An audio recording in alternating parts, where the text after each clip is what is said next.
Il était une fois un jeune homme, il passait dans une route. Quand il passait dans cette route, il a vu une pierre qui était si précieuse, qui brillait jusqu'au point de pouvoir lui attirer. Et ce jeune homme, il a récupéré cette pierre, il l'a ramassée. En ramassant cette pierre, il a dit que ceci était une pierre si précieuse, qui pouvait m'aider dans la vie. Et il a pris cette pierre. Quand il a pris cette pierre, l'enfant s'était rendu compte qu'il n'était pas en face de quelque chose qui était si précieuse. Qu'est-ce que j'ai voulu dire par cet exemple? Ce n'est pas tout ce qui brille dans la vie qui est de l'or. Nous devons faire attention dans cette génération où nous traversons. Toute chose est devenue si compliquée à pouvoir distinguer quel est le vrai et le faux.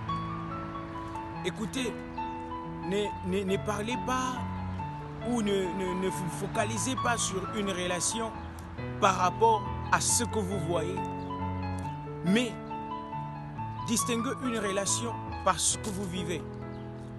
Jugez une personne par ce que vous vivez.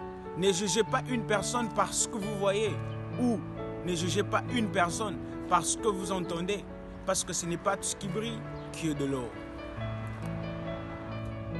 Ce n'est pas ce qui brille qui est de l'or. Aujourd'hui, pour faire nos choix sur nos relations, on ne doit pas se focaliser sur ce qu'on voit d'une personne. On ne doit pas se focaliser sur le choix d'une personne ou sur le choix des amis ou d'une relation amoureuse. Par ce que la personne dit, mais nous devons faire le choix sur ce que la personne fait. C'est très important. Je te motive aujourd'hui en te disant, fais attention à ce qui brille. C'est pas ce qui brille qui est de l'or. C'est pas ce qui donne l'impression d'être bon qui est bon.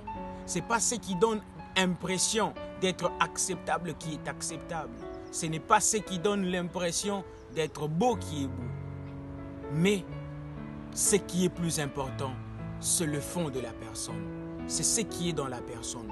Ce que la personne dégage, ce qui vient de l'intérieur vers l'extérieur. Parce que quelque part il est dit, c'est de l'abondance du cœur que la bouche parle. C'était Élisée Malabar. Abonnez-vous massivement à la chaîne YouTube. N'oubliez pas d'aimer, de liker et de subscribe.